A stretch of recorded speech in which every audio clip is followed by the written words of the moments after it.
Alright, you guys. Today we are going to do an observational exercise. So it is a drawing exercise, but the main purpose is to make you slow down and try to notice details. So what we're doing is called a blind contour drawing. A contour drawing is where if I was drawing my hand, I would just draw the outside edge. Okay, I wouldn't get inside here and draw like all the details and everything. I'd basically just be tracing it. Okay, that's what a contour drawing is. Not a line drawing, because then you would go in and do everything, but contour is the outside edge. Okay, so it's kind of what you do when you're in kindergarten and you just do your turkey hand. Okay, no turkey hands. So you're going to be doing blind contour drawings of your hand. You have to put them into interesting positions here. Okay, not like that. And the element that we're adding in is blind contour drawing. So you're not going to be looking at your drawing. Okay, you're going to be looking at your hand. So I'm going to put my hand in position, and then I have to actually move it off camera so that you can see my drawing. But I'm not going to look at the paper. Okay, so while I'm drawing, I'm going to put it on I'm going to touch the pen to the paper, and then not lift it up for the whole drawing. And what I'm going to be looking at is my hand. So if I'm going to draw my fingers like, how should we draw them? Okay, let's say like that. All right, we'll draw like that, kind of like bunny ears. Okay, so what my eye is going to do is my eye is going to travel slowly, as slow as you can. You want to try and make this last for 5 minutes if you can. You're going to go along here. Wherever you see bumps, you're going to try and mimic that with your pen. Where you see the next finger, then you're going to go there. When you see it round, and then here, it's going to get smooth because the fingernail, and then like bump, bump because of the knuckle, here, around, then bump, bump, bump from the wrist. Okay? But I have to physically like move and turn about 90 degrees so that I'm looking at my hand, but I cannot see the paper. Okay? Make sure you turn enough. If you have something to cover your drawing up and you can still move underneath it, like a big piece of paper, feel free, but for me it's easier just to kind of turn to the side. Make sure you can't see out of the side of your corner of your eyes. Okay, so this is how I'm going to draw my hand about. Okay, so once I put this down on the paper, then I gotta try. I'm actually gonna switch it this way. It's a little more comfortable to hold my hand up, so it'll be more like same thing, but just more of like up, like that. Okay. All right. So I'm starting at the wrist. There's a little bit of a bump there. Try and I'm going to go slower on the first part, just to kind of show you. I'm still on the back part of my back of my hand. Okay. I've kind of got to the first knuckle. There's a little bit of movement there. You know what? Sometimes you go off the side of the paper. Hopefully, if you're using a Sharpie, you're not on any surface that you'll get in trouble for. Otherwise, it's always a good idea to put an extra piece of paper underneath. Okay, so now I'm kind of traveling. So now I got to where my finger, I can see the other finger, like my middle finger, kind of tucked behind there. That's turning.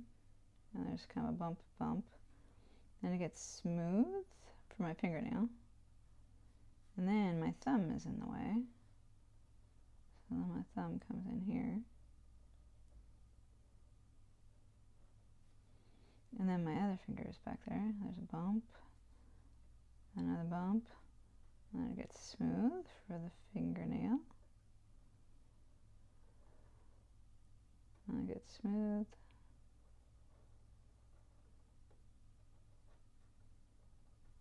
And then there's some bumps. So kind of rushed and hurried at the end there. Okay. Does that look like my hand? Not really, but you know, if we kind of, I'm going to show you what I was looking at. Okay. You can see the back part of my hand. Okay. And then it kind of shifted right here. Right. And then this was my knuckle right here. And so then this was kind of where this other finger kind of went. Oh, this is my thumb. See that? Right here's my thumb, because I was kind of a little bit more like that, so I could see that. So you can see now it's a little bit better. Right here, and then this is where this, like, then like this is where the other finger, and then right here is where else, and I could see my thumb, and then down here, one finger, two finger, and then going down to the wrist. Does that look like that? Not at all. But you can see that I was, you know, somewhere in the right vicinity. You can see wrinkles from all that. Okay, so you're going to do 3 of these. All right, each one should take you no fewer than 5 minutes. Okay, and if you just use regular paper like this, it's fine. If you use a Sharpie, that's fine. If you just want to use like a regular pen, that's fine. If you really need to use pencil, go ahead and use pencil. I just didn't use pencil because you probably wouldn't see it as much, but you're not going to erase this, okay? Embrace the craziness that happens, because you know what?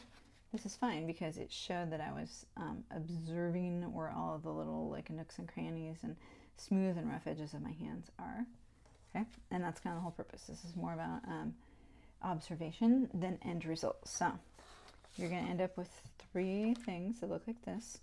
Honestly, sometimes you do these and you know, your fingers and everything, you end up on top of each other and you'll end up overlapping, you know, your hand in there. And then other times you end up like all over the place and you end up off the paper.